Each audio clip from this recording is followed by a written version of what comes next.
You all ready for a race war? That's what we're going to talk about here. I'm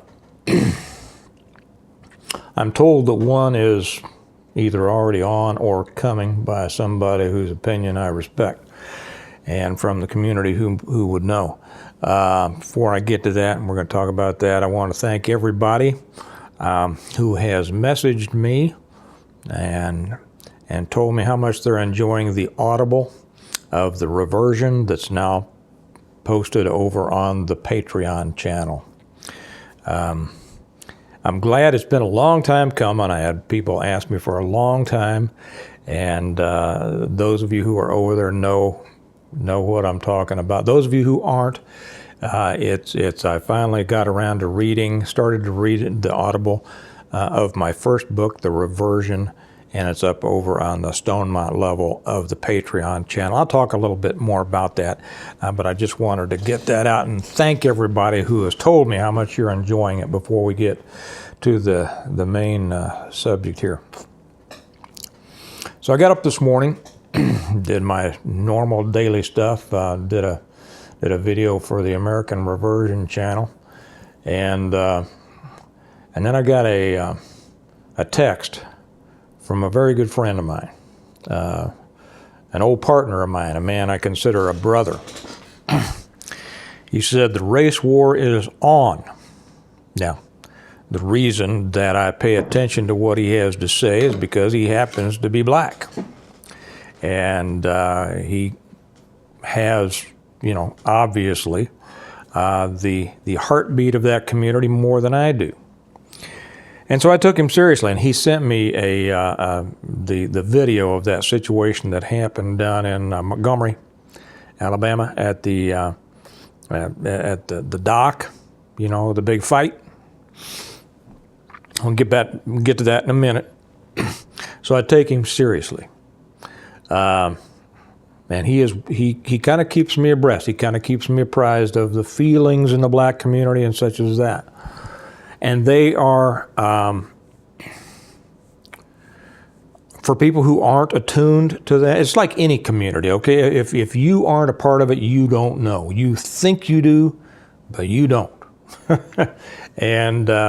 And so I want to pass it on to you all. I'm going to say a few words about it. Before I get into that, I know we have new people joining all the time, so I do want to say a word about me. I tend not to just rant about things that I don't know about. I lived through the race riots in Kansas City in 1968. I was 14 years old. I remember those very well. I remember the racial tension that was in Kansas City and all cities for a number of years. It wasn't too long after that I joined the police department in that major city. My partner was black. My sergeant was black. I spent most of my time riding midnights in a predominant, almost all black area. I'm very comfortable with the black community.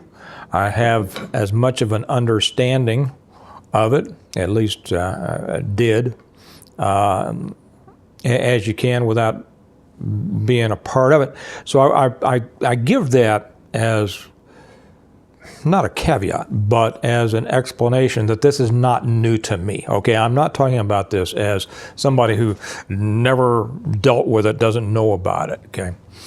I know about it. That's why I take this stuff seriously.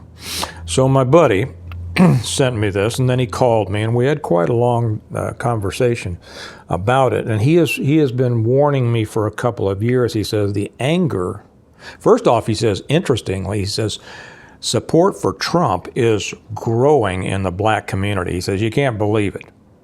And the Democrats are losing support of the blacks and have been for some time, but they're just losing it more and more and more. They've relied on the black vote for so long, but they're losing it. That's also creating a problem for them and then a danger that they're going to exploit. So we were talking about this. He brought up a couple of things that I'm just going to throw out here. I'm not going to get really into it. He said, it was interesting to him, as it was to many other people, that this happened in Montgomery on the same day that Trump was there. He finds that very interesting. I won't say that I don't. If you've watched, first I'm gonna give my opinion on the situation there, and then I'm gonna talk about how you need to be prepared for it. If you've watched that, and if you haven't, you should, and I've already posted it over on the Patreon channel. It was started by a white guy. It was started by a white guy that went after a black security guard who was just doing his job, from everything that I can see, on the dock there by a riverboat. My buddy told me some things that are even, okay, I'm not even going to go there. But it was started by this white guy. And as he went after this black security guard and punched him, and then they tussled, several more white guys jumped on this black security guard. And then that brought black guys in to help, because this one black guy was getting whooped by these bunch of white guys. It got into all sorts of stuff. Watch the video if you haven't. It spread and spread and spread to a family on a boat, to dragging people across the... People got whooped on. I tell you, I told my buddy, it's lucky that none of them knew how to fight, or somebody might have got hurt, but it was pretty pathetic as far as fighting skills, but the violence was there. And finally, and the police just stood around doing nothing. They were just watching, until a woman got hit in the head with a chair. Excuse me. Then they said, oh, okay, we better do something. And still they just went down there. They cuffed one guy. They cuffed a couple of guys. And they arrested a few. And now I see they have warrants for a few more. But they could have stopped it, and they didn't. Now, my buddy's thought was this, and he's a smart guy. He says, this is a setup. This is a setup. He says, why did it happen? And some of you out there will go, oh, that's just too conspiratorial. Then you don't understand how conspiratorial our government is. He says it happened on the day that Trump was there, and the story around is that particular pier was a pier that slaves were auctioned on, and he thinks it was a setup with these white guys going after that black guy, and then causing what became a larger racial conflict. Now,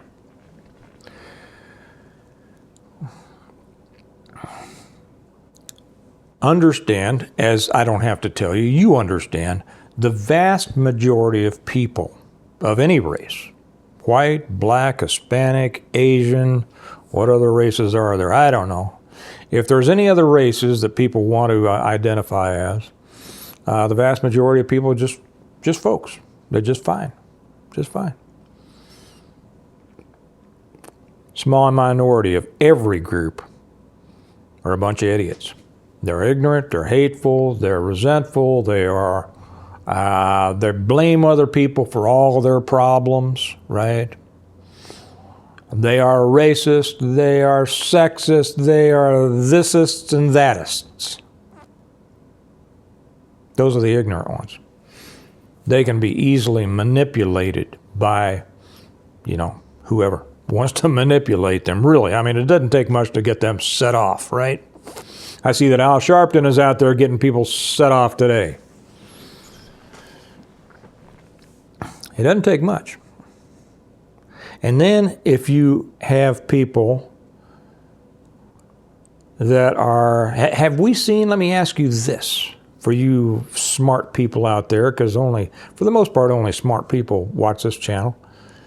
Have we seen anything, in the last year or two, to where it seems like people who were involved in protest or violence or whatever like that weren't exactly what they were portrayed to be? Have we seen that? That's what I think's going on here. Now, my warning to you is this, and then I'll give you a little advice. My warning is that, and my buddy is the first one to kind of express this opinion to me and because he's coming from the position of the black community, I put a lot of stock in that this is going to happen more frequently. We are going to see this. As we enter this next political season, and Trump, his support is just booming. The more indictments they throw at him, the more people support him. I mean, he's getting support for people that never supported him until this stuff, and now they're seeing, when people who you know to be corrupt are attacking someone, that makes you wonder, right? I've always said you can tell more about a person by who hates them than by who likes them. And we're seeing who hates them, who hates Trump. Well, anyway, this is one of the dynamics that's going on in the black community. He's getting a lot more support. This becomes dangerous for the Democrats, of course. So I believe, and I agree with my buddy, we're going to see more of these racially charged events ignite. Whether they're going to be real or whether they're going to be invented, it doesn't matter, because they can light up fast and anywhere. You have to be aware of it. You may not know any person in your life that is a racist of either color. And I this idea that nobody but whites can be racist is ridiculous. That's stupid. Anybody can be a racist. Yeah, I mean, not anybody, but any race can be a racist. It just simply means that you think you're superior to the others. You can't stand, you hate the people of other races, and that's a racist. And I don't get caught up in this idiotic, argument of it's like, I better not say that. But you may not know anybody who's a racist. You probably don't. I don't. That doesn't mean that something's not going to flash. It doesn't mean that something's not going to flash close to you. Now, the idea that anything would happen around where I live, no. I know. Maybe the same about where you live, right? But you know what? I have to go down into the city for a couple of things, for events. Okay, you might have to go into a city. We just got back from traveling. Okay, when you're traveling, you go through different parts of places. We went through Chattanooga, we went through Nashville, we went through different places. You can get caught up in something before you know it. I saw that in the riots in 1968 in Kansas City. People just all of a sudden, they're just driving home from work, and all of a sudden they're caught in the middle of something. My advice is simply this: just realize it. Realize this can happen. Realize it can happen so fast you won't see it coming. Be ready. In every instance that you can, avoid any area that you think might be a flashpoint, especially when you're in the cities. That's where it's going to happen. Now, this was in Montgomery, but it was at a riverboat pier where, kind of a tourist attraction-y kind of thing. These things can happen anywhere. Be aware. Be careful. I've done one on these before, how to survive a riot, I think I did. Stay in your vehicle. Try to get out of the area. Don't get out of your vehicle. Have things inside your vehicle, blankets or jackets or something to be able to cover your head. if you need to. Have your defensive tools available if you need to. It very well may come down to the, judged by 12 or carried by 6. Try never to get in that situation, because that's a situation that once you start down that road is, difficult to backpedal on. And just be aware. And let your friends who may not be aware of this, let them know about this. I'm going to make sure that my kids, I let Brody happen to be here. He just got done working out, and that's my 13-year-old. And when my buddy called, I put him on speaker, and I said, "Hey, Brody's here." And of course they know each other, and I wanted Brody to hear everything my friend said. So, what you do with your kids and grandkids is, of course, your business. I would never presume to tell anybody what they should. But, education, let people know when things can happen, so that when they do happen, at least it won't be as much of a shock. And when you tell them hey, we need to do this, you've already kind of set them up to listen to you as opposed to question you. Does that make sense? Okay. So what will happen? I don't know. I do too. I look around my area here. You probably look around your area and say, nothing's going to happen around here. But you don't know. So just be careful. Be aware. That's all I wanted to pass on, that I think this was important information. When this buddy of mine tells me something, I listen, because it's information from a source that most of us, it's a source that's unique to that situation, let me say. So again, that's be careful. A reminder to everybody, I have started putting up the Audible for the reversion. Let me see where this is. And as I said, all of my videos are brought to you by my books, the Stonemont series. The first one is the reversion. And for those of you who don't know, I've had people ask me for several years, when are you going to get it on Audible? So finally, just last week, I started reading it. Every day I read a section, and I think I've just put up number 7. I'll be reading all the way through the reversion, and then the revival, and then the renewal, and then the appeal to heaven, the blessings of freedom, and hostages to fortune. And yes, I'm working on number 7. And that is on the Stonemont level of the Patreon channel. The Patreon channel you can reach by going down there. There's a link down there below in the information section. Just go over to the Patreon channel, and it gives you a couple of choices. There's a basic level for $1 a month, and there's the Stonemont level for $5 a month. And it's the Stonemont level that you get access to hearing the Audible of the book. And yes, I do. And I'm not going to tell you yet, but I have a special announcement for Stonemonters. I'll probably let you know in the next week or so. I'm not sure. We'll see. So join us over there if you'd like. The books are also available on Amazon, the link's down below, or through my website, stonemont.us. And if you get them through Amazon, you get them fast. And if you get them through me, you get them signed if you'd like. There's a place where you can put in there, what would you like Steve to write in your book? And you can say, whatever you want, Steve, or you can say to my Uncle Bob, or whatever it is, and I'm happy to do it. I love to do that. So keep in mind what I said. My friend is serious. He says, actually his words were, the race war is on. Okay. I don't see it in my life around here, but he sees life from a different perspective than I do, and I think it's worth listening to somebody who has their ear to the ground. So you all kind of keep that in mind. Remember that we prepare well today in order to live well tomorrow.